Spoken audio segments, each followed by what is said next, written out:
Welcome back to the Queens of the Damned podcast. We're here to talk about the horror genre because there's nothing more terrifying than women with opinions. That's perfect. Just came up with that. I'm pretty proud of it. Today I want to do a little bit of shameless plugging before we get started because we just got accepted as an iTunes podcast. So you should go look up Queens of the Damned and rate and review us because that gives us a little bit more exposure. We also have a WordPress. It's queensofthedamnedpodcast.wordpress.com. That's kind of our official site where we put all of our episodes up as well as little tidbits about the episodes. And you can follow us on SoundCloud. That's probably the most important place to follow us as well. It's soundcloud.com/queensofthedamnedpodcast. We have a Twitter. We have so many websites. God. We kind of exploded over these past 2 weeks. We have a Twitter at twitter.com/QOTD podcast. We have all of our stuff's up on YouTube now. We're preparing for the apocalypse, I guess. Today we're going to talk about horror movies that feature characters with disabilities. I think I'm going to start with Hush, which came out, I think, in 2015. But it could have been last year. That sounds about right. And then Miranda's going to talk about Don't Breathe, which did come out last year. And we're both going to have an organic conversation about Misery, which came out in the 70s. Right? Yeah, because we have to... timeless, though. I mean, it's fantastic. We have to sneak in some Stephen King. Rachel's not with us today.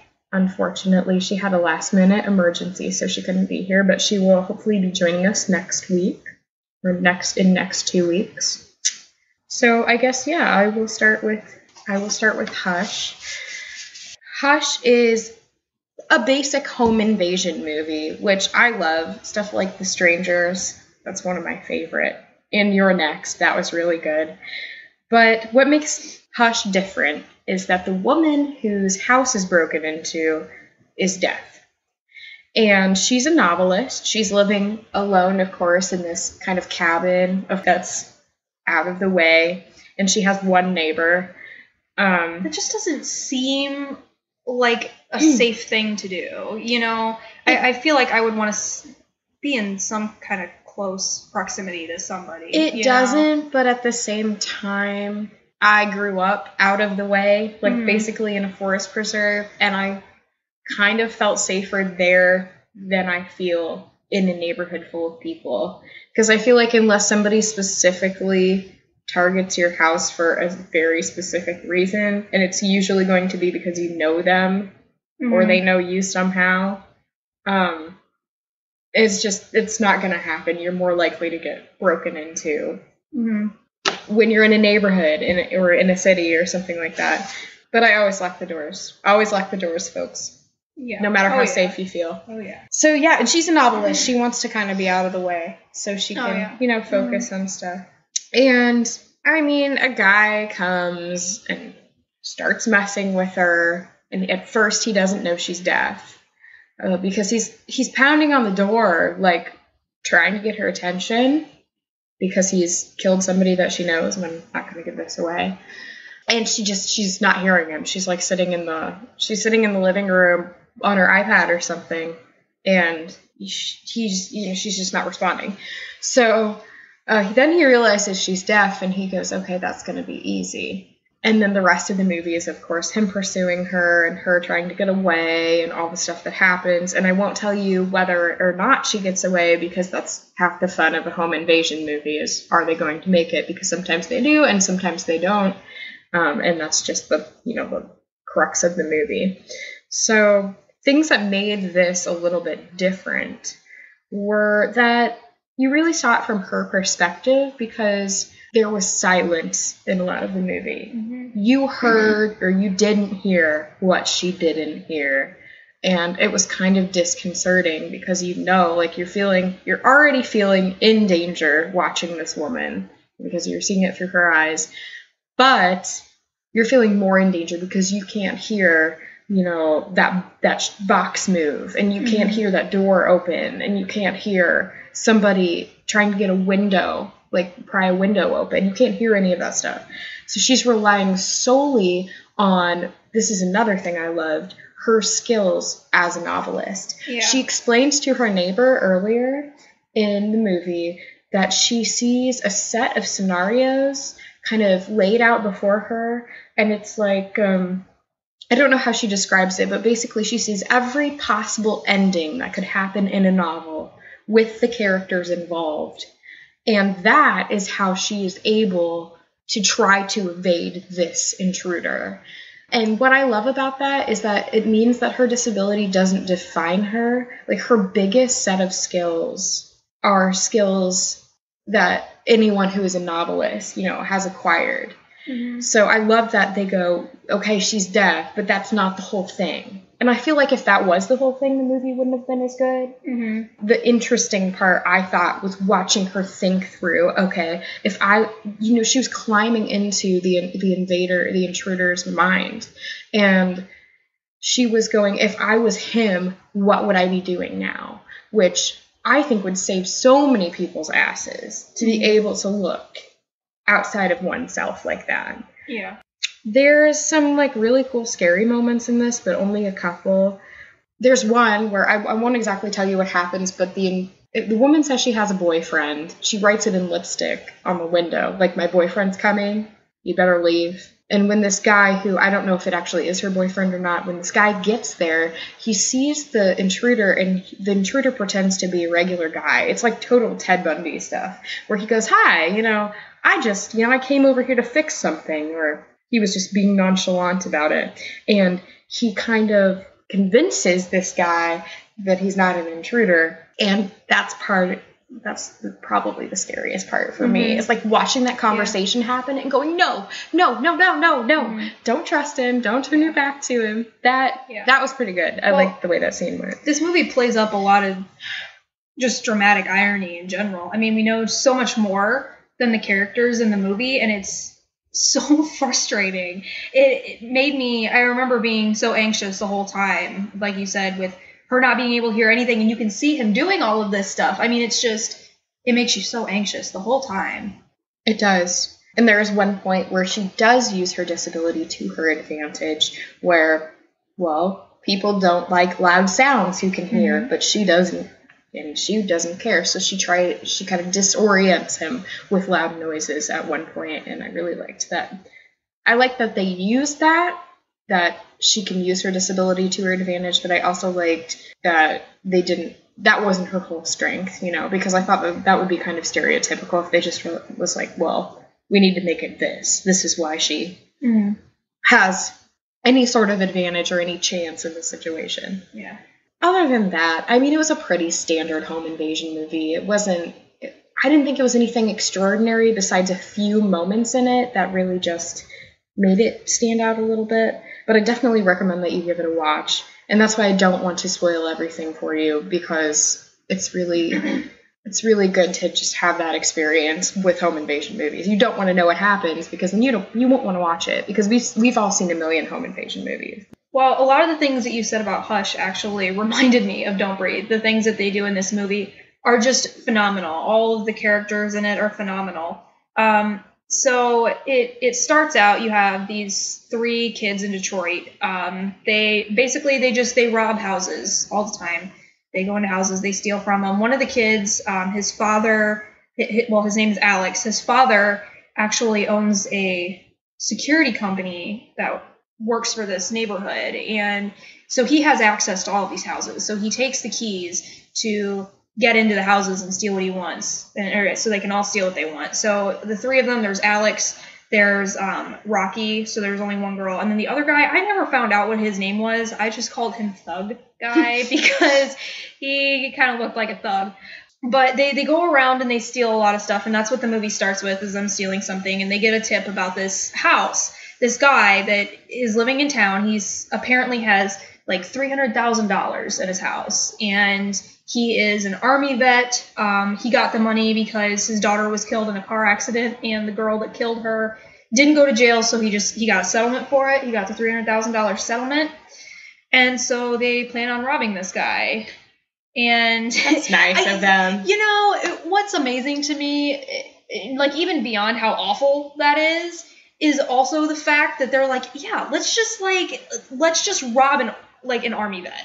Who cares? He served our country, and he had a terrible loss. Yeah, and also, like, if he catches you, you're gonna die. Of course. Like, that guy knows how to kill people, okay? Like, that was incredible to me, how they just didn't give a shit. But the whole purpose in them doing it is because Rocky wants to get out of Detroit. She has an awful family life, and she wants to move out to California. So they end up deciding to rob the house, and they find out the guy is blind. I'm not going to go through the whole plot, just because I think everybody needs to watch the movie, because it's just so good. But they find out that he's blind, and there's a moment where Alex is like, we're going to rob a blind guy? Isn't that kind of fucked up? And the thug guy is like... I can't even remember what he says, but it's just like the dumbest thing in the world. So he says, just because he's blind doesn't mean he's a fucking saint, bro. So... Okay, you couldn't hear that, but I just gave this look. Like, yeah. So this guy's awful. I mean, he's terrible. He's dating Rocky, and you can tell Alex is interested in Rocky, but this guy just treats her terribly. And there's one point where they can't get in because the guy has extra locks on the house that his dad didn't have keys, that Alex's dad didn't have keys for. So... they end up finding a window that they're going to go through, and Rocky wants to go up into it. She says she can fit through it, and, there's this whole thing where Alex is like, no, you shouldn't do that. Later on, though, while she's in the house, they're standing outside, and Alex is, like, really, really worried about her, and her boyfriend says something like, don't worry about it. And Alex he's like, she'll be fine. And Alex kind of says under his breath, he's like, yeah, like, you really care. And her boyfriend is like, he says something along the lines of, what the fuck do you mean? That's my bitch in there. Excuse me? Yeah. It's like, of course I care. And then he says, be a good friend and stay in the friend zone. I don't think one ibuprofen was enough today. I should have taken two. The guy's such an asshole. Oh. He causes, like, all the problems. They finally get into the house and everything, and basically they end up knocking they think that they knock him out. They go up into his bedroom. It's a really, like, it's a really creepy scene because he, like, sits up in his bed while the thug guy is in his bedroom, and he's like, he made some sort of concoction in, like, a 2-liter bottle to knock him out. And while he's in there, the blind guy, like, sits up, and he's, like, sitting up in bed, and he looks up, he's like, what the fuck? It's really scary because he's blind, so that you can't see him, but it's like exactly what the title is, don't you fucking breathe, because he's gonna kill you. Yeah. But he, you see that he's playing videos of his daughter when she was a kid. He plays them as he sleeps. Yeah. See, I love those movies, though, where you kind of can't wait to see what's coming to these terrible people. Well, I do. Just wait. Okay. It gets like, they play up the sympathy card, and then you get to the end, and you're like, I regret everything. Okay. But they think they knock him out and everything, so they're going through the house, and they notice that there's a lock on the basement door. So they're trying to get into the basement door. The thug kid pulls out a gun. So this is just a normal robbery. Now it's an armed robbery, and Alex is freaking out. He's like, you can't bring a gun here. You gave him the right to kill us. Now that you have a gun. He said, this is an armed robbery. This is something that we can be in prison for life for, basically. Like, this isn't okay. We need to leave. And there's, like, this big argument about it. Alex is leaving, air quotes. He walks out, and the thug kid uses a gun and shoots the lock off of the door. So then we turn around, and then there's the blind guy standing there. Well, because why not? And so he didn't get knocked out. We don't know how he didn't get knocked out, but he's standing there. And I've built up an immunity to iocane powder. Apparently. He hears them, and he says, who's there? He notices that the lock is off the door, and he starts freaking out, and the thug, I wish I knew his name, because this sounds so stupid, but the thug kid says something like, look, I just walked in, I walked into the wrong house, I was drunk, I'll leave, everything's fine. And that's actually when the blind guy notices the lock on the floor, and everything goes downhill from there. I was drunk, and I accidentally shot the lock off your door. It was a big lock, too. You're a pretty good shot for being that drunk. Yeah. So, he gets pissed, and he starts coming at him and everything, and I'm just going to say the kid ends up dead. You know, like, it happens pretty early on in the movie, so it's not really a spoiler. But he dies pretty quickly. The blind guy gets the gun from him, and it's actually, I wanted to talk about this scene because I thought it was actually really cool the way they did it. It was very different because he shot him through the mouth. And it comes up, it just, like, it happens so quickly that you don't even notice it, but the way... like, through the top of his... No, I think, like, right here, like, on the cheek. Oh, on the jaw? Because what you see is, like, blood. The first thing you see is blood in his mouth and on his teeth, and his cheeks just, like, go out, and then you see blood on the wall. And it's just this whole sequence that's incredible. I loved how they did it. I want to say that it was slow motion. I didn't write that down. I can't remember. But they might have slowed it down a little bit just to see it. But it was a really good scene. I love that. But they spend the rest of the movie obviously trying to evade him. And he does find out later that there are more people in the house because the kid actually said, like, I'm the only one. There's nobody else here. So he does something redeeming right before he dies. He's like, I'm the only one here. So it's just me. Just let me go. Is that redeeming? As far as we know so far. I don't know. It was the only positive thing, let's say, that he added to the movie. The only thing that could be considered possibly maybe positive. Yeah, is that he didn't give everybody away. But he finally notices that there are more people in the house because they took their shoes off in the beginning. So he's kind of like running around looking for him. And I think I'm just going to kind of jump to the end of this. The whole movie is good. I wish I could talk about the whole thing, but I don't think it's necessary. I think everybody just needs to watch the movie. Because the best things that I think I want to talk about are at the end. But they end up getting into the basement. They know the money isn't down there, but they think that's their only way out. Because at this point, they've already found the money. They've got it. I kind of have a feeling I know where this is going. No, you don't. A little bit, yeah. I promise you don't know where this is going. Okay. Okay, where do you think this is going? Okay, so the money's not down there, but there's a lock on the door. Is this guy holding somebody hostage? Has he done something that's bad that he wants to hide down there? Well, I think that's a given with the lock. He does have somebody down there, but the reason why, you would never guess. Okay.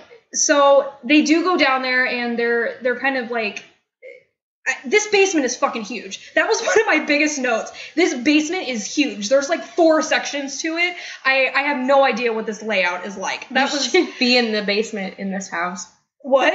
You should go to the basement. Yeah, I should, so I can just figure out how the hell all this works. It's that big and that creepy. Yeah, but there's like a bunch of different sections. But they get to this one area, and it's pitch black down there, and they're standing there, and all of a sudden, a girl comes running at Rocky and almost hits her. And they get the light on and everything, and they see her. She is. Is it his daughter? No. Okay. She has, because that's what I was thinking at first until I found out who she was. But she has this harness on her and everything. She's got all these couch cushions around her in a square.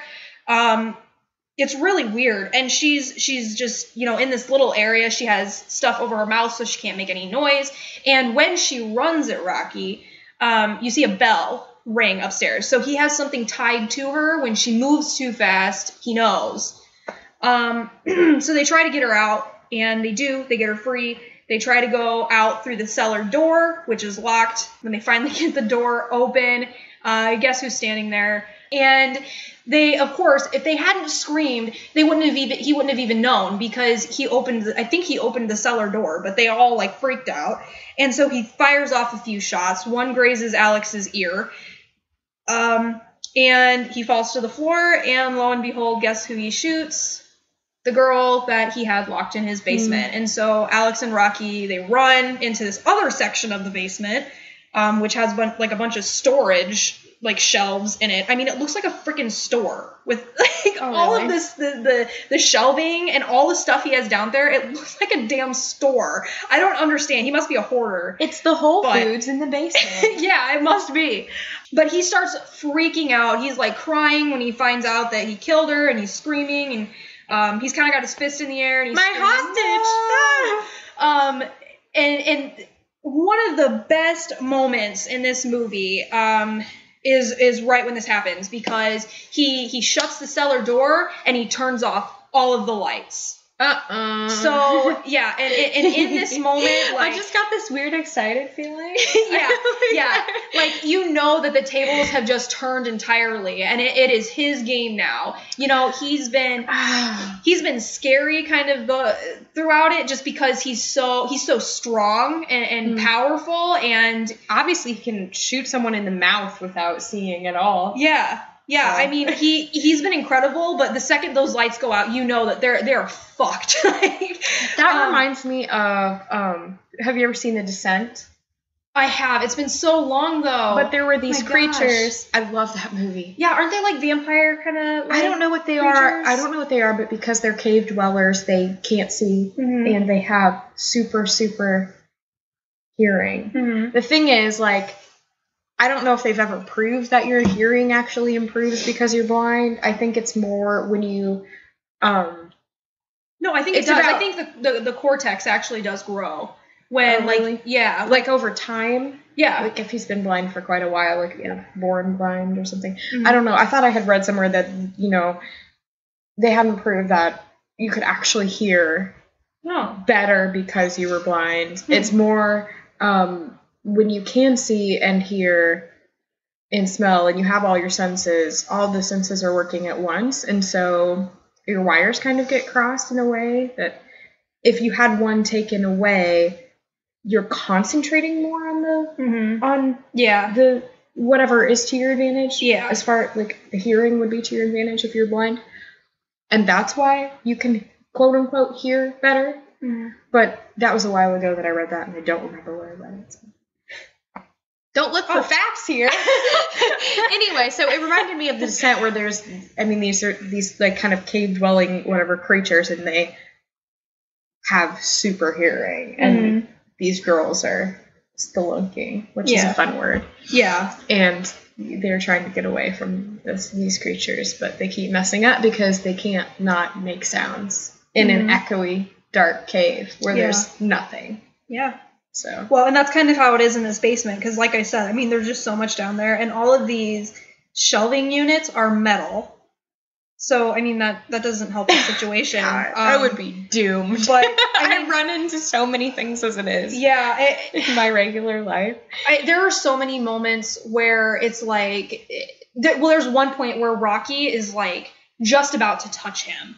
And Alex yells her name, and he turns and runs and shoots the gun and everything. And she realizes in that moment, she's like, holy fuck. Like, I was almost right there, right with him. Like, it's a really uncomfortable moment. And I love the way that they film it. Like, they do the night vision with it, which is just, it's fantastic. It's black and white night vision, so it's not the green. But it's phenomenal. I loved the way that they did it. What do you mean not green? So it's just like black and white night vision. I don't know how to explain it. You know, like with night vision goggles, it's like green I can see the green, but it's just like it's that kind of contrast, but it's black and white instead of green. Yeah. Yeah. That's interesting. And I wanted to look this up, but I didn't have the time. I almost wonder if when they filmed it, they actually were in pitch black, because when you see them, you can tell, like, they cannot see shit as they're going through there. They're either phenomenal actors or they really were in the pitch black filming this, because you can tell they can't see anything, and you can tell it's such a stark difference between watching them trying to navigate this basement and watching him do it, because it almost feels like he can see. As opposed to them, they can't see. I wonder how they filmed this. Do they put the actors in pitch black and have some sort of camera that can do that? That's what I'm wondering. I don't know. Because I haven't seen it, I wouldn't be able to tell, but it really what I'm does. picturing in my head seems like they had some sort of night vision camera. I mean, it really and does. Put the actors in the dark. Yeah, it really does seem like. But then how? I don't know. How does the actor who plays the blind guy, is he blind? I don't know. See, I wanted to do all this research. I didn't have the time for it. I actually have no idea. I can try to look it up. But anyways, I mean, it was just phenomenally shot. I loved the whole thing. And there are moments where he is running through and he is touching different things throughout the basement, so he knows where he's at. So it's pretty much just like the whole time he's in there, you can tell. I mean, this is his arena. This is his game now. And I mean, we can quote Freddie here and say, "Welcome to my world, bitch." I mean, it's kind of one of those moments where it's like, "Welcome to my life. Let's see how you do." Also, I feel like somebody who's blind and doesn't spend a lot of time in their basement wouldn't be able to do that. I feel like he spends a lot of time in that basement for he does weird, sketchy reasons. No, so he would know how to do that. It reminds me of like this sort of thing that you're describing. Reminds me of the myth of the Minotaur in the labyrinth. Oh yeah, and kind of like where is it Ariadne or Ariadne saves Theseus. Somebody should correct me on this. Theseus is caught in the labyrinth with the Minotaur, and he's trying to escape the Minotaur, and that's the Minotaur's territory. I understand what you're saying. It's yeah, it definitely has that feel. I feel like I at least do this, where I go, we're talking about this particular film, and then I go, that reminds me of this, and then that reminds me of this. So everything. So what were you saying about Don't Breathe? Reminded me of the Minotaur myth, and then I thought they did an episode of Dexter where there was a serial killer who loved building labyrinths that he would put his victims in, and then chase them like the Minotaur and kill them. Oh my gosh, that's brutal. Yeah, and it was just a really good idea for... I mean, it goes back to H.H. Holmes, which is a fourth removed thing from Don't Breathe, who built them, H.H. Holmes built the murder castle, which had hallways that went nowhere, and trapdoors and, stuff like that. I'm so excited to know about the ending of this film now, because of all these things that I'm thinking of that are going on. I almost don't have to see it because I just want to talk about, it's just a story you're telling me, which I think we miss out on so much anymore. Yeah. And I just kind of want to sit and have somebody tell me a good story. Yeah, you really have to watch the movie. It's phenomenal. And by the way, it was Theseus. You had that right. It was Theseus. Okay. Yes. That's kind of what I was looking up because I thought it was Theseus, but I couldn't remember for sure. Okay. So he's chasing them through the basement. So yeah, they're running through the basement, and they have all these moments where they're really close to him, and there comes a point in time where he finds Alex, and Alex is just sitting there for a moment, and all of a sudden you see him grab him, and he tries to shoot the gun a few times. He's out of bullets, so he tries to strangle him, and Alex, like you do. Yeah, and Alex knocks over the shelving unit, and they get away. He finds Rocky, they get out, and they think that they lock the door. But he gets out, so obviously that didn't work. I want to jump ahead again, because they're just this movie's only an hour and a half, but so much happens. It's like, you watch it, it goes by so fast. It's almost like real time, where if somebody were to go into a house to rob somebody, this is what would go down in real time. Yeah. Yeah, I mean it is. And it's everything that you would pretty much have to deal with. They deal with, he has a dog. I mean, okay, this dog is don't tell me about animals. No, nothing happens to the dog. Okay, the dog's good. Fine. I hate it when they put animals in, especially horror movies, because you go, and then you're watching the whole time going, that dog's going to die. No, the dog's kind of an asshole in this movie. So. I don't care. It's a puppy. I know. I love dogs, but this dog is just terrifying in this movie. I think it's a Rottweiler, and you would think it'd be a seeing eye dog or something, but it's a freaking Rottweiler. This thing Rottweilers is huge. Are very, very protective of whoever is their fam. Yeah, so you can see it because this dog causes them a lot of problems, and yeah. So I'm not going to go through that, but there's one point where he catches Alex, and we think that he kills Alex. So Alex is kind of off on his own. Is there anything before the culmination of the film that is important to the end? The very end? Or, I mean, I'm kind of just hitting, the most important points. Really? So a lot happens in this movie. Yeah. Yeah, that was just... knocked the table over. That was just some background for, what I'm going to explain next. So, okay. He gets a hold of Rocky, again, basically. That's all I'm going to say. He gets a hold of Rocky, and he knocks her out, and he takes her downstairs. Yeah, right away, warning signs, that's bad. And he goes into this long story about, she wakes up and she's in the harness in his little cushion cube. And she's sitting there and she's freaking out, and she's asking him, why are you doing this? Why are you doing this? And then at one point she says, I understand. I get why you're doing it. I get it. You wanted to punish her because they find out that this girl that he had down there was the girl that killed his daughter. So, she's That was my second guess. Yeah. Yes. Yeah, she's the one that killed his daughter. And she says, I get it. I understand. And he says, no one ever understands the love between a parent and a child. And this is the first time you really hear him, talk. Something I noted in this movie, he makes some really weird noises that I don't understand. Because at first, I remember when I first watched this, I was like, can he not talk? Because he makes weird noises. Oh, is he also, you're wondering if he's also mute? Yeah, the noises he makes are just kind of weird. But this is, he says things, but they're very short. This is the first time we actually have him, talking in a conversation way. So basically, what he had going on there was he captured, her name was Cindy. He grabbed her and he put her down here basically because she got away with it. And he said, rich girls never go to prison. She got away with killing my child. And he said, so I thought it was fitting that she give me a new one. So to put in the basement? No. Oh my God. Yeah. What? I almost cried when I watched this movie. I was like, this is fucked up. And oh fuck. Yes. He explains, she was pregnant with my child and you just killed my child and Cindy. And so now you have to give me another baby. Yeah. You have to basically pay for it. And this scene is so fucking gross. Watching it again, I just didn't want to fucking watch it. Okay, so can we go? Makes me cringe. Can we go back for a second and go to how this car accident?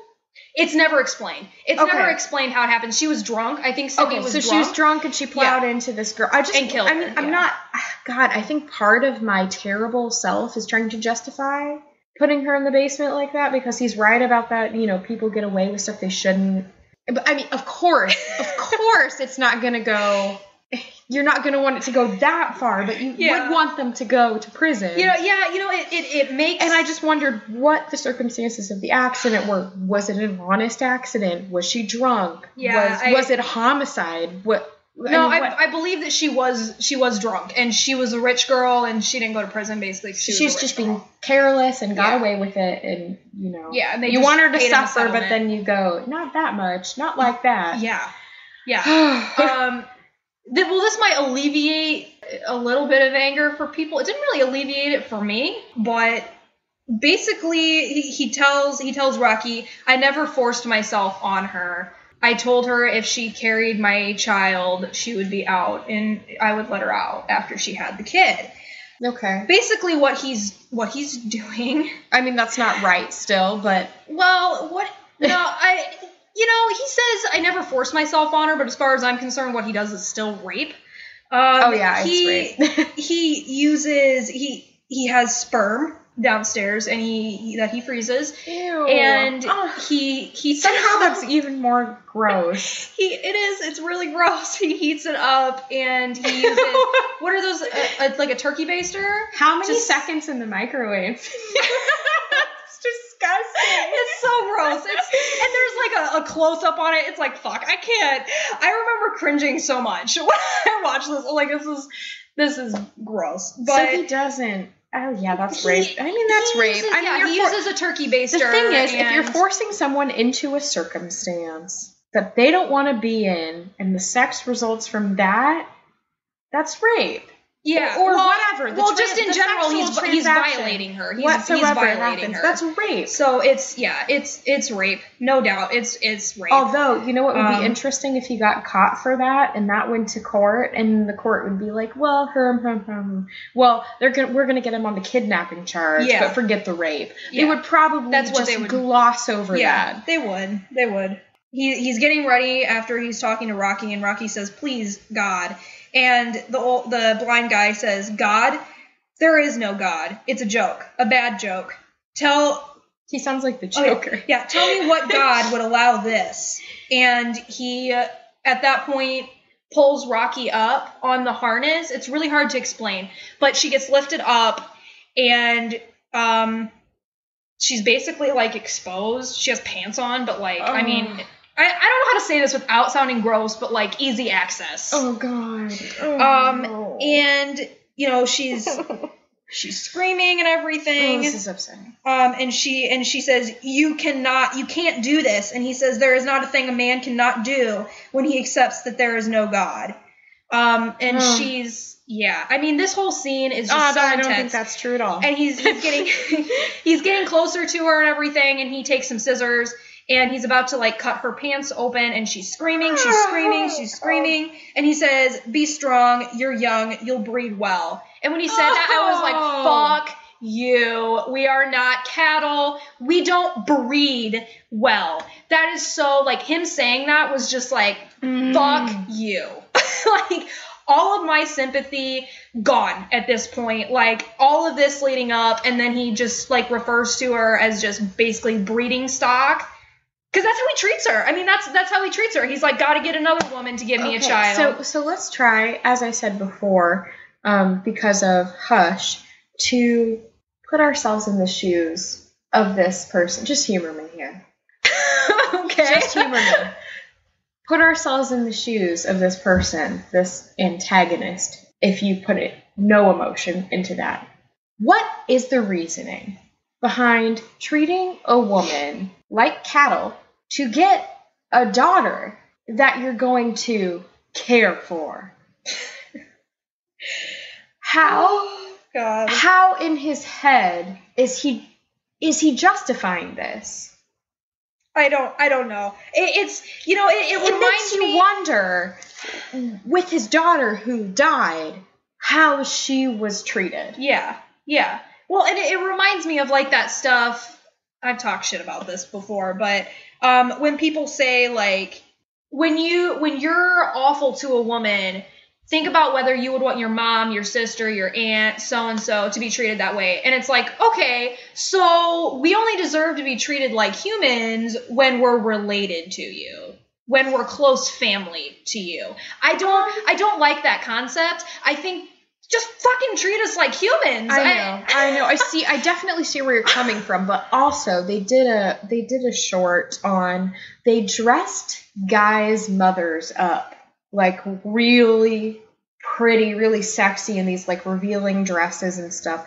And they had these mothers walk by their sons on the streets, and most of the time the sons catcalled the mothers. Oh my God. And then it was revealed to the sons that the mothers were, you know, not some chick on the street. Yeah. And the mothers gave them what for? Like, it was so satisfying to watch. And I think it's great for that to come from your mother, for your mother to say, would you treat me like this? Is this the way that you're treating women? Yeah. I see where you're coming from, gross. Definitely, because regardless of, say you see an aunt or a mother as somebody who has more status than you as a young woman who is not as quote unquote established as like a family woman or whatever. Then that's a whole other thing we can get into. Regardless, whether the woman is 4 years old or 44 years old, human being, that's it. It should be that simple. Yeah. It drives me crazy. I hate when I see stuff like that. You see it on Facebook mostly. You know, like, would you want your daughter to be treated this way? It's like, fuck you. Well, you know, you shouldn't have to just think about your daughter. You should be thinking about, should I be treating people in general this way? Would you treat anyone this way? Yeah. But I also love using, and I have done it before, when I get catcalled. I bet your mother would be really proud of you right now. Because it shames men. Yeah.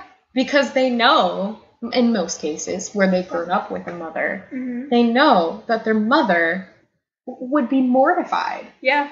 If they saw that. Yeah. And they probably get slapped upside the head. Oh, yeah. As grown men. Oh, yeah. So.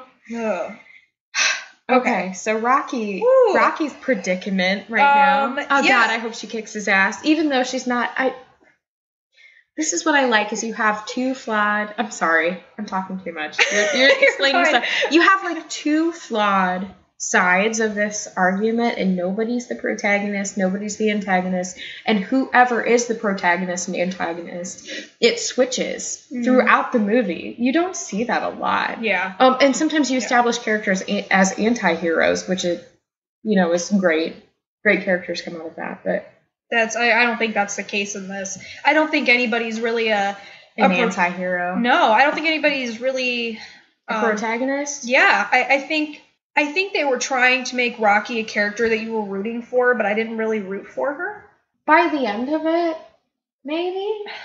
Because... Well, okay, I wanted her out of that situation. I know that. Of course. I wanted her out of that situation, but I still was not like, yeah, go Rocky. No, at this point where we are in the narrative, what I'm seeing is a young woman, right? Mm-hmm. A young woman who's growing up in a city that's failing or failed, who's probably... come from poverty, where society has made her desperate, where she feels that she needs to do this so she can get the hell out of there. Yeah. And start a new life, and I don't know what she plans to do with that new life or whatever. I sometimes feel like when people are stealing bread, for instance, society has made it so that people are desperate enough to have to steal food, Yeah, because our inclination is to survive. And sometimes you got to do what you got to do to survive. Now, I mean, is that right? No, but our society makes it kind of it's a moral gray area. Yeah. Well, depending. I mean, there's a decision that she makes later on that kind of is what makes me not so big of a fan of her in the end. I don't know how you'll feel about her at that point, but regardless of your background, you make the choices that you make, but we also have to, I think we have to take into consideration, as we were discussing before we recorded, as privileged people, we have to take into consideration the terrible situations that are formed because of the way we treat each other. Right. But yeah, we still have to take into regard the things that, we may not understand. Yeah. He cuts her pants open and everything. She's kicking and screaming, and he says, 9 months and I will give you your life back. And he's about to insert the turkey baster into her. Okay, I feel like if I could vomit as a response right now, I would definitely my note with this was cringy. Like, cringe. I was watching this sitting in Ambrose because I had to be there all day. So I was watching this at Ambrose, and I was sitting there, and I was like, like cringing so much. I hate this scene. I feel like anything you put inside a turkey baster besides what it's intended for is not good. Oh my gosh. Fair enough. But yeah, he's about to do it, and just before he's able to do it, Alex is alive, yay, and we see blood spray on Rocky's face, and she falls, and basically Alex came down and he hit him over the head with, I can't remember what it was, just hit him over the head with it, and then puts the handcuffs on her, and you see Rocky's face, and it's like, it's such an interesting moment. I still don't know how I feel about it or what she was thinking, but my first inclination is that she accepted it. Because right before he was about to do it, she stopped kicking and screaming. And when Alex cuts her down, she falls, and it's just like this face of this look of like, I can't believe that was just about to happen. Like she was in for the long haul. Yeah. She's like, whoa, what just happened? Like such a big moment. I don't like things like that in movies. I really think watching someone fight their own way out of a situation is a lot more interesting than that. I mean, it's not really a Deus Ex Machina, but then that sort of situation where, and at the last minute, that guy you forgot about was alive. They use that so many times. Yeah, that's fair enough. But at the same time, I felt like it was effective because I did not want to see Rocky get pregnant. At all. And I know, like, they didn't want to do that. They knew the audience wouldn't want to see that. fuck. Like, just knowing he was going to put that turkey baster in her was making me insanely uncomfortable. And I was like, the first time I watched this, I wasn't even fucking looking because I didn't want to see it. So I know that they were, that they probably just, they didn't want to do it. And she was in a position where there was nothing she could do. I mean, her legs were tied. So really it's the only way for her to get out of the situation. I mean, she tried talking her way out of it, and it obviously didn't work. He had his mind set. But yeah, Alex gets her out, and she beats the shit out of him. Like, she kicks him, and she's screaming at him, and, you know, calling him crazy, and just beating him up. Another cringe factor, disgusting moment, she takes a turkey baster and shoves it in his mouth. Ew! I gagged. I was like, oh, no! And he gags. And Rocky, there's a moment where Rocky wants to call the police, and because they have on this episode of Dumb Criminals. Yeah. Well, and that's exactly what happens. Like, they have an ability to, like, they have a thing to set the alarm off in the house. And she wants to do that. She wants to set the alarm off, and she wants them to come find him, locked up down there, and for them to find out what he's been doing. And Alex is like, we can't do that. We stole, because they end up finding out it's almost $1 million that's in the house. So he's like, we can't leave with $1 million. He said he's buying our silence right now, because the old man is telling him, just go. You got what you want. Just leave. You got to make this decision. It's got to be made now. He's gonna do it to another girl if he lives. Right. That ain't worth $1 million. But they end up going upstairs, and they end up getting to the door. Yeah, they get the door open finally, because they were struggling before to get the door open. They get the door open, and Alex gets shot. The old man got out of the handcuffs. You don't know how. They never say. Probably just because he's like an army vet and he knows stuff like that. But he gets out of the handcuffs. He shoots Alex. Alex is actually dead this time. And Rocky runs. And, you know, long story short, he catches her again because of the fucking dog. And kind of a funny moment, she's outside of the house and she's looking back and she says, "You're useless out here." And then you see the dog run out of the house and she goes, "Fuck." And turns and runs. It was kind of a comical moment in such a dark movie. But, you know, she basically, the dog, you know, yeah, chases her, and I'm not going to go through the whole chase scene, but the old man ends up getting her again, and he's dragging her down the street by her hair. I mean, he lives in a neighborhood, and he's the only one who lives in the neighborhood, so nobody knows. The police never go down there. It's Detroit. Yeah. So, and this is actually, I failed to mention this. This is the beginning of the movie. The beginning of the movie is him pulling a girl down the street by her hair, and so we circle back to the beginning of the movie, basically. He's pulling her back to the house, and he gets her inside, and she comes up with a brilliant plan. And this reminded me of what you were talking about in Hush with the noise. She sets off the alarm in the house to mess with his ears because his hearing is so sensitive, and he just starts screaming because he can't handle it. And, you know, there's these moments, it's like a really crazy scene, you know, the camera's kind of moving weird and everything, and it's disorienting. You kind of feel as disoriented as he does. And you see Rocky at different times hitting him. She was beating the shit out of him, basically, while he was standing there and he was trying to figure everything out. And she ends up getting out, and she leaves, and she takes the money with her. And, you know, we later see her in an airport with her little sister, because she wanted to get her sister out of Detroit too. And we see her in an airport with her sister with the money in her backpack. And we see on the news that he was robbed. And that's that he was robbed and nothing else. And I believe at one point we see her going to a phone, and I'm not sure if that's supposed to mean that she ended up calling the cops and telling them what was going on or not. But I didn't end up with a good taste in my mouth at the end of the movie with her, just with her as a character. That's why I said I didn't really like her, because as far as I'm concerned, she chose herself over the rest of the world. I mean, other women are going to be, like you said, are going to be subjected to this guy. They're going to have to deal with this. And yeah, but if she called the cops and he wasn't able to hide the body, then...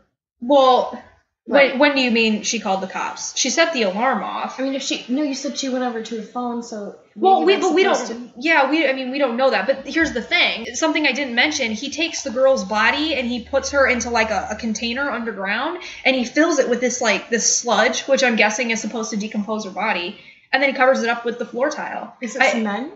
What? Is it cement you put in there? I don't know. It was like black. Oh, I don't know. I thought of it as like, I don't know what they use to decompose bodies, but yeah.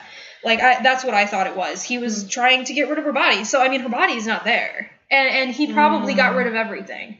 So, I didn't leave with a good taste in my mouth of her character. But I loved the movie. I thought the movie was fantastic. And it's a freaking ride. I mean, I can tell. I didn't even mention everything. I mean, the whole movie is just... Yeah. We talked about that for like 45 minutes. Yeah, sorry. We're still not a lot. Well, we can talk about Misery for maybe like 20 minutes. Since this is a bi-weekly podcast, I figured we can get away with making our episodes about an hour long or hour and 10 minutes because it's every 2 weeks. Weekly podcasts are about 50 minutes. And I mean, pause it if you don't have time to listen to it. Yeah, that's what I do all the time. Yeah, so I know I listen to one that's like an hour and a half. Sometimes it's like 2 hours long. Like, and I just pause it and I start it again later. So yeah, like it might not be digestible in one sitting, but I don't really care. If you want to listen to it, pause it when you're when you're not. Yep. Anyway. So I kind of wanted to have a conversation about Misery because this is a very non-traditional person with disability film because it's somebody who didn't originally have a disability and then when he was put into a dire situation lost some of his abilities. Probably long term because the injury he sustained was his leg was crushed, basically. Grotesque. Yeah. So I thought that would be kind of interesting as in somebody who is normally possessed of every single thing, cannot function the way he's supposed to, and he's in a situation where his life is in danger. And he's in a very unpredictable situation as well. And so Misery, if you live under a rock, is a story by Stephen King. That was, I think, written in the 70s or 80s. And also there was a movie with Queen Kathy Bates. She's in this new commercial now. Have you seen it? Yes, where she's in the house. Oh, my God. She wants to write off the evil kids in her house. I love it. Can I claim them as dependents? I'm sorry, Mrs. Bates. We can't do that. I lost my shit the first time I saw that. It's so perfect. It's fantastic. I love it so much. So Kathy Bates plays Annie, I think her name is. Yep, Annie Wilkes. Pulling this out of the dregs of me reading that book and seeing the film a long, long time ago. Let's tell it from Annie's perspective. That's interesting. Oh my gosh. Okay, so Annie is a woman who is very, very, very enthralled with this particular author, and she's disappointed because his last book didn't have. Okay, wait a second. It's been so long. He killed Misery, who is a character in a historical romance that he was writing. Yeah, I think so. There are like romance novels. Which is funny because I cannot think of one male historical romance writer right now. Well, and I was sorry to interrupt. Okay. I did that all during yours. I listened to a podcast called The Girls in the Back Row. A little bit of a shout out. I listened to an episode they had of Misery, and they said that they were kind of discussing how, first of all, Annie Wilkes isn't even supposed to represent, like, the crazy fans that Stephen King deals with. He apparently said in an interview that it's supposed to be like alcoholism. She's supposed to represent alcoholism in his life. Yeah, and also, they were talking about how it's kind of reminiscent of his life also with fans, and also with him trying to get out of the horror genre, because people have been very hard on him with him not writing horror. He has plenty of books that aren't horror. So you have people that are giving him shit because he writes horror, and people who are giving him shit because he's not writing horror. I've seen that he really isn't very keen on having anything be pushed into a genre. Like, he wants to write what he's going to write, and then it's the bookstores and the publishers and the promoters who have to label it as such to market it to an audience. Well, and you can argue that a lot of his books aren't even horror. I mean, to me, they're very psychological books. But I think that's the best horror. To me, every Stephen King book I've read, which is quite a bit, has touched on some element of horror. Because in my brain, when I'm reading it, I experience anxiety and trauma. Like when I read it, and I am horrified by the things that people do to each other, but it has a brand of realism to it that is what I think makes Stephen King the most successful horror writer of our time. Oh yeah. But yeah, I mean, I think that this character really came out of just a lot of different places for him. But I guess I hadn't seen this interview, so I thought that was interesting that it's apparently supposed to be his battle with alcoholism, which he has written a lot about. That's a big part of his books, is his struggle with a lot of things. I mean, he struggled with a lot of different things in his life, so it kind of puts a whole different spin on the movie when you think about it in that manner. It does. So Annie, or Stephen King's alcoholism, is very disappointed that I can't remember the main character's name. This man... Fuck, I know his name! What's his... Well, if you think of it, just let... Alright, I'm gonna sit here and I'm gonna think really hard. Okay, so Annie is very disappointed that this author... Paul Sheldon. Paul Sheldon. My boyfriend. This is going to be interesting, because I'm going to be picturing him now. So is very disappointed that Paul has killed off one of her favorite historical romance characters named Misery, and she is determined to confront him. That's an underestimation. Well, I think, doesn't she, because she hadn't read the new book yet, I thought that she got a hold of Paul Sheldon just because she was trying to help him, and then she read the book, and she was like, because I remember her coming into his room and being like, why'd you kill Misery? Why would you kill her? You're right. I think that was a development that happened after that. I think she just really wanted him to listen to her feedback. So she decides this is just weird. She decides that she's going to confront him and persuade him to do what she says, basically, in the novels. Because it's the 70s or the 80s. Probably fan fiction hasn't happened yet. So I feel like if she had that outlet, she wouldn't have done this. Oh my gosh.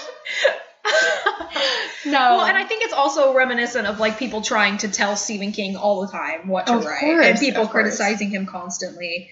But guess what? Now we have fanfiction.net and Archive of Our Own. It's a huge fanfiction site.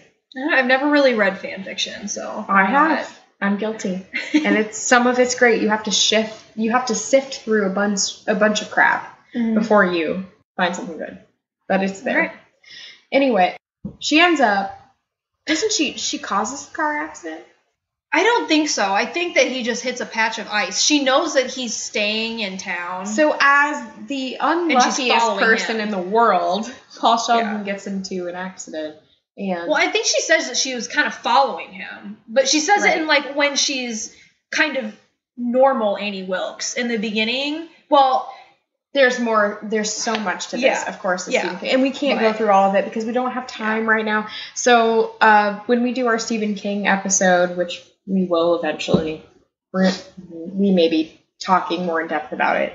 But the gist is she kidnaps this author who's been in a car accident. He's already murdered. Basically, he's already murdered. He's already dead. End of the movie. That's hilarious. Do they call that a Freudian slip? Oh. He gets away at the end, though, so I don't know why I said that. Too much true crime, I guess. She kidnaps this author. He's already injured. He's staying in this bedroom because he can't move in her house, and he's watching all of her mood swings. I don't know what she has. I don't know if she's bipolar or just extremely depressive or what, but she's one person and then she's another. And she's a former nurse, so she has all these meds in her closet. And she's able to sedate him when she needs to, and she has painkillers and she has antibiotics, but we also find out that she was you assume she's responsible for killing like a bunch of babies in a hospital. Oh, so she's like an angel of death nurse? Yeah. Like where she says, oh, I'm helping them, kind of, and this in true crime is a thing that has happened a lot. Yeah, it's sad and scary. Yeah, that's terrifying. And I can't think of any of the names of those nurses, but they call them angel of death nurses, where they believe, oh, I'm helping them. It's I don't know if they truly believe it, but that's their shtick. But well, I mean, she has news articles of like all this different crazy. Yeah, she keeps stuff. articles. She keeps a scrapbook of memories, of warm, happy memories of her killing. It seems people. like innocent scrapbooking too. Like if you didn't look at the freaking article titles, like it's just like innocent grandma scrapbooking. Honestly, it's the weirdest thing. She just, I don't know. Her whole house is kind of weird too. But what I find more interesting is that like you hate her and you're anxious because it's really from Paul's perspective. Mm-hmm. But then you watch these mood swings she has and you realize she hasn't had any treatment for them. And I don't know if you felt this way, but I know there were a couple times in the book where I was very confused because I went, I've kind of felt that way with dealing with depression, like where I'm not the person that I should be. Yeah. And I swing back and forth between this very like productive person and very chipper person to like sobbing over a bowl of ice cream and not washing my dishes. Like stuff. So yeah, no, for sure. So I mean, there's that glimpse of like humanity in her almost. Yeah. But it's masked by this completely monstrous personality that she has. Well, and I felt like I don't think I ever really hated her. Which might sound awful to some people, but like you said, I felt like in certain circumstances, she was relatable. I mean, and there were moments where she was talking to Paul Sheldon. She was just so enamored with him and just loved his writing so much. And I felt like in that moment, I could really relate to her. I mean, I'd never like kidnap and hold hostage the people that I love. I have this like weird vision of myself like kidnapping John Keats and going, "What did you mean?" Oh my god. You're gonna rewrite this now. Ode on aggression and what the fuck is it? What is it? No one knows. Oh my gosh. He's like 5'1" and I'm like 5'3". That's great.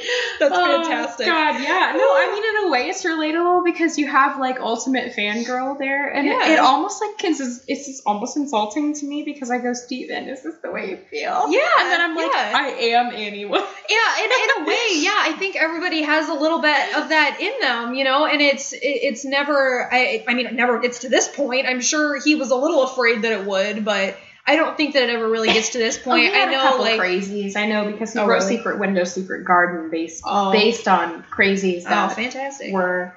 It's probably why he doesn't respond to fan mail. He never responds to fan mail. Well, I mean, you can't blame the guy. Yeah. He writes some pretty fucked up shit. Yeah. Yeah. Oh, yeah. As far as this is tied in with disabilities, I think I mentioned that at one point. He can't walk anymore, and part of it's because of the car accident, I think, but he's getting better, but then Annie gets mad at him and crushes his leg with a sledgehammer. Well, he gets out of the room, and she finds out that he gets out of the room. Yeah, the whole time he's devising a way to escape, and if you are anxious about stuff in your general life, do not read this. I was reading the book and I couldn't read it fast enough, so I had to watch the movie to find out how it ended. That's how bad I was. So anxious about what was going to happen to this guy. That's going to be bad for me. I already know it. But you've already seen the movie, so the book ends. I think it's pretty similar. Okay. There's some different stuff, but it's not like major plot points. Not too much. Mm-hmm. So yeah, he's in a wheelchair. And now he's trying to escape from this woman. Mm-hmm. And he's sitting at... He basically, like, he spends months just sitting at a little tiny desk writing. Writing. Okay, now you think you have writer's block, okay? Just think about misery. Yeah.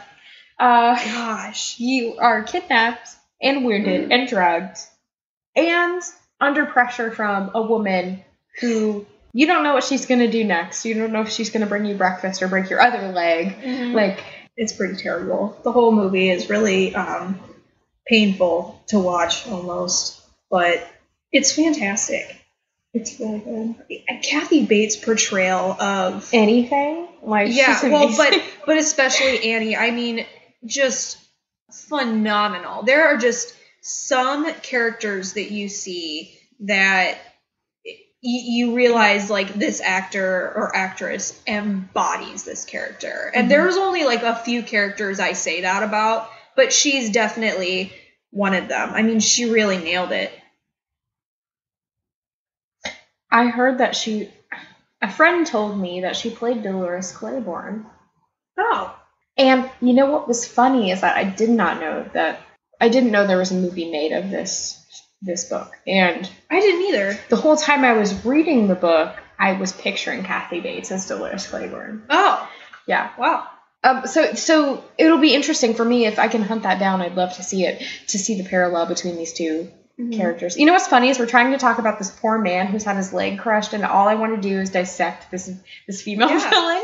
You know? Yeah, I mean, I wouldn't even call her. I would call her a villain, I guess, but not stereotypically. More like completely fleshed out as a character. Yeah. So that... Well, and that's what we see. I know I've said it before, but that's what we see in, like, all Stephen King books. I mean, he puts so much into all of his characters. That's my favorite thing about him. A lot of people hate it. I mean, my parents hate it. They don't like him because they think he's boring because he spends so much time... he spends so much time characterizing. There's a lot of people who just want action. And those people should read Dean Koontz. I love Dean Koontz, but Dean Koontz is, like... you know, on your toes the majority of the time. If you can be bored by Stephen King, there's something wrong.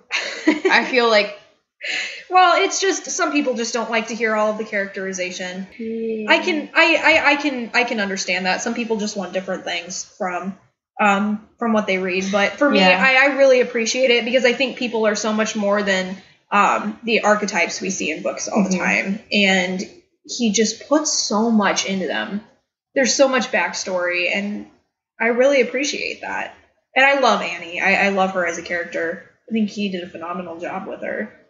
But it's just really interesting because I wanted to bring this up because I just remember going through so much anxiety wondering with what he was working with, how and if he was going to get away. And I just couldn't see a way out. I can't see a way out of it. He made so many attempts, and all of them I know, and all fails. Of it, and I just lost my mind while I was reading that book. Yeah, it's another one of those. It's a ride the whole time. You don't really know what's going to happen. It makes you feel like you're involved in it. So that's kind of a recommended reading thing. Yeah, and he just one more thing. I mean, he has this motif. I just realized he has it in The Shining. I mean, this idea of being out in the middle of nowhere, surrounded by snow, and unable to get out or leave. I mean, and both of them are reminiscent of his alcoholism. You know, I think it really says a lot about how he felt going through all of that. Yeah, I think isolation is a big motif for him. Yeah. And it really works on everybody. Yeah. Because there's not a person who, I mean, we all need people at some level.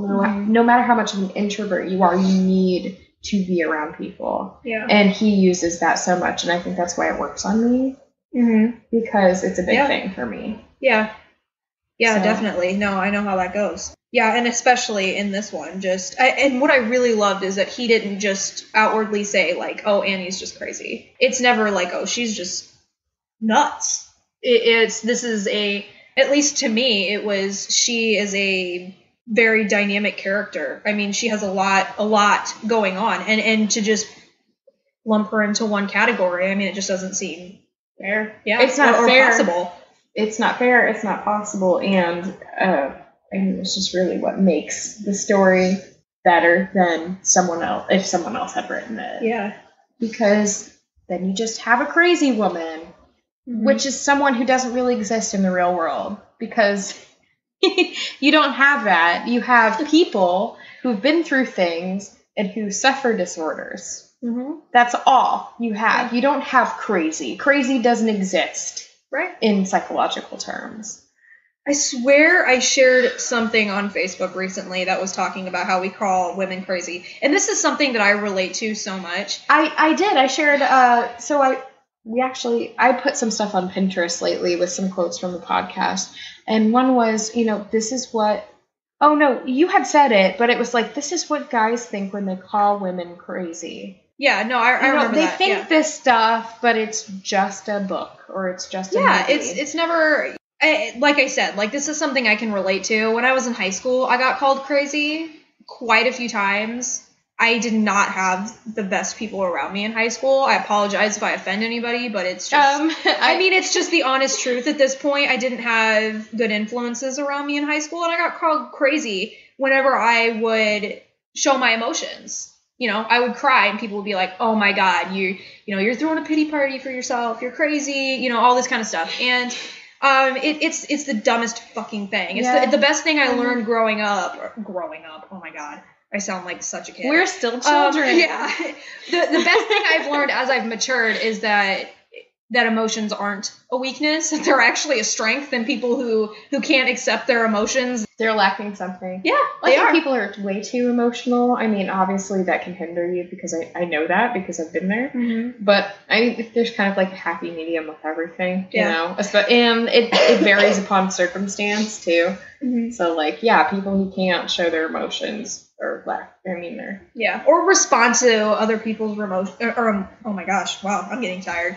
Me too. Respond to people's emotions in a way that just, you call them crazy and you just belittle them. I mean, you're a very immature person. I remember, it reminded me when you said that people used to call you crazy, that in elementary school, a girl walked up to me. She said, "Why do you always have to be so weird?" And you know how you think of a comeback to something like 5 years later? Yeah. No, I think this was 15 years later that I thought of it. And I was like, she said, "Why do you always have to be so weird?" And I wish I would have just said to her, "Why do you always have to be such a bitch?" Yeah. And I wish that I possessed that sort of, confidence mm-hmm. that I have now. Not that I'm completely confident, of course. Then, because I wish I could go back and tell myself, it's okay. Yeah. Yeah. It's definitely. okay. Yeah.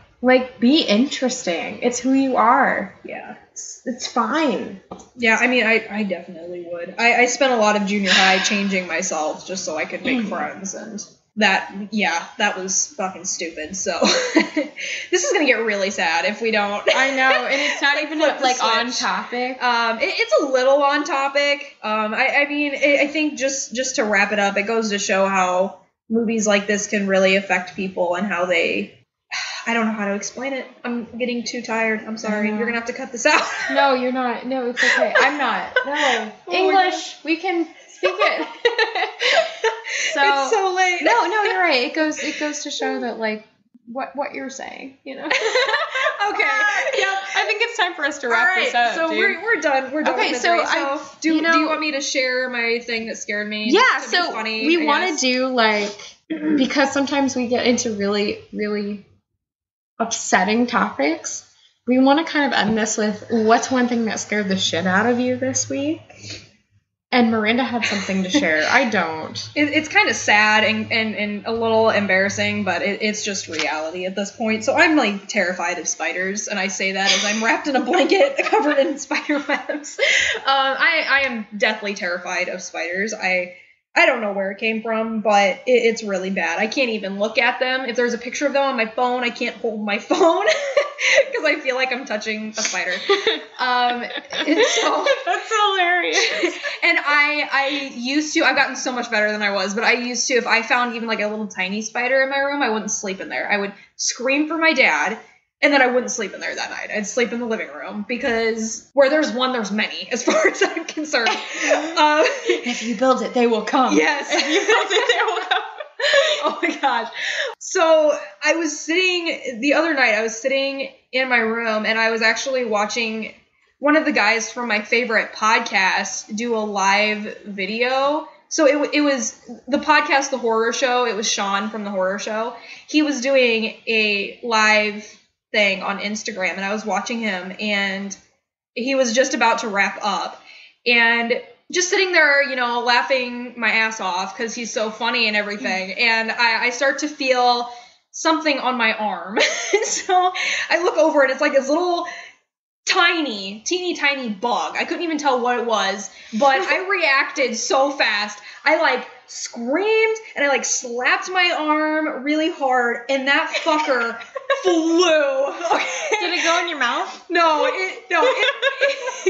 and my parents don't believe me, but that fucker flew. Okay, and I saw wings, I promise. And I was looking all over the place. I'd like dropped my phone at this point. That's the worst part. So I missed what? The worst part is like you didn't kill it and now you don't know where it is. Yeah. So I dropped my phone, so I missed the whole end of his video, which I was so pissed off about. And I'm like looking around, and it's on my bed. So it's just like a little teeny tiny thing. So I guess it's not that big of a deal, but it was on my bed sheet, and I see it, and I'm like I smack it, so I like disorient it. And I'm like looking really close. It was a fucking spider. It was a little baby flying spider in my bedroom. On my fucking bed. I don't think spiders fly. They do.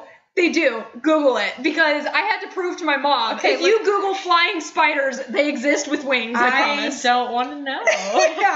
I like, oh shit. I looked him up. I looked him up on my phone, and I was like, yep, flying spiders. I was like, all right, I can't show this to you because I need to get this off my phone now. Because I like I said, I cannot touch my phone if there's like a picture of a spider on it. It just makes me too uncomfortable. You poor thing. It's really sad. It's very sad. But I like started screaming when I saw that it was a spider. And I got a tissue and I killed it. And I like ran out of my room. My mom was sleeping and my dad was still up. And I was like, there was a flying spider on my arm in my bedroom. You felt like you had to wake people up. I was like freaking out. My dad's like, shh, be quiet. I'm like, no. It was the end. It was everything. Awful. And it doesn't help that like it's starting to get warmer out, and I live by the woods, so we have spiders like on our deck all the time, and that fucker got into my room. You know what? And it makes me scared that, like, I'm going to walk into my room and there's going to be, like, a tarantula-sized spider flying in my room. We do have wolf spiders around here. I'd rather not talk about wolf spiders. Talk about it. Well, I did think of something that scared me this week. Good. Okay. So I'm moving into the apartment downstairs. I'm so uncomfortable now. I'm jealous of your Snuggie with spider webs. It's so great. It's so warm. So I'm moving into the apartment downstairs, and my roommate's girlfriend told me, I said, so do you think it's haunted? And she said, yes, like straight face. Yes. No pause. Yes. Oh, shit. One thing happened. Oh, no. So they went to see Lights Out back when that was in theaters. And then my roommate fell asleep in his bed, in his bedroom, way in the back. And she fell asleep on the couch. And sometimes she falls asleep on the couch and she wakes up and goes home. And it's like 3 a.m. And she wakes up, goes outside to leave, shuts the door, and the dining room light was not on. And she saw that my roommate was asleep. Out cold. 3 a.m. He's not playing a joke on her, is what I'm saying. Mm-hmm. Goes outside. Dining room light was off. She sees through the windows the light go on, off, on, off. Oh my God, I'm so uncomfortable here now. And she thought, well, he's on his own, and she left. And then, Jake, my roommate, says that's just faulty wiring. Okay, sure. Okay, whatever. It is an old house. The bottom floor was like 1875, so whatever.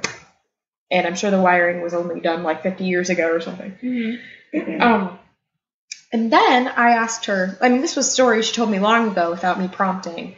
And then she said to me the other day, I said, is it haunted? And she said, yes, with no pause. And she said, the weirdest thing to me She said, sometimes when I'm in that apartment or down in that house alone, I feel like, you know, when you're at a party and you walk into a group of people and they're talking about something you don't understand. That's what she feels like? And you're just standing there, and it's like there's something going on that you don't understand. There's something there, but you don't know what it is. Ooh. She says she also thinks that she has heard someone call her name quite a few times down there. But she says she doesn't feel like it's malevolent. She doesn't feel like she's threatened or anything. So, I mean, that has to me has always been a source of comfort downstairs. Like, it's always been a gathering of quite a few people that I know and love, and I don't feel any sense of, like, foreboding moving in there. But at the same time, that kind of scared me. Yeah, that's creepy. Yeah. Oh my gosh. Well, I hope it doesn't learn my name, because we'll see how it goes. I am a baby with that stuff. Like, growing up, I wanted to be a ghost hunter, but I don't think I could have handled it. No, I'm not kidding. Like, when I was in elementary school, they would ask, like, what do you want to be when you grow up? I'd be like a ghost hunter. So speaking of stuff like that, our next 2 episodes, I kind of wanted to talk about what is to come. So we're bi-weekly podcast for now. During the summer, we may switch to doing it weekly. The next 2 episodes, the next episode, episode 5, will be a discussion about our favorite books in the horror genre, because I feel like we've focused a lot on movies, and there are so many good books that have not been made into movies that we probably all love. And hopefully Rachel will be able to join us for that discussion. I'm pretty sure she will. Oh, are we only doing books that aren't made into movies? No, they can be ones that were made, but they're just to open up the opportunity, because we do tend to gravitate towards films, and I'd like to kind of branch it out. And then the episode after that, we will have a guest. It will either be my friend Jake, the roommate I was talking about, or our friend Aaron. Jake has a very interesting ghost hunting story to tell that when he told me the first time, I cried because I was that scared. Oh, no. And he's not bullshitting. He has an EVP. No, I don't even know if I want to be present. I mean, you'll be missing out, though, because he's a great storyteller, and it's a great story. Oh, great. Fantastic. He's gone up to this place called Vishnu Springs when he went to college at Western Illinois University in Macomb, Illinois. Illinois. Yes, it is Illinois. Yeah. It's Western Illinois. Yeah. Duh. I'm so tired. So, he has a great story about ghost hunting in college, and I mean, it's scary as fuck, guys. EVP to share with us. And then it may be, depending on both of their scheduling, my friend Aaron, who I asked what his favorite true crime story was, and he said, The Bloody Benders. And I have never heard of this. I looked it up. So it's going to be a true crime episode that focuses on murders that took place in farmhouses. There will be a couple that we share in addition to Aaron's story. And we'd like to talk about the book Dark Places as well, because that features... Yes. I just finished that. Good. Yeah, it was pretty good. So by Gillian Flynn, who wrote Gone Girl, which we discussed in our last episode. So that's kind of a preview of what's to come. I think we've definitely gone long enough tonight. Oh, yeah. We thought, oh, no, Rachel's not here. We're not going to be able to talk for that long. And we always surprise ourselves. So thanks for hanging in with us and listening. And we will see you in 2 weeks. Yeah. Yeah. We need to figure out an ending. I know. We don't have anything clever to say. Let's just not pretend we do. Good night. Bye.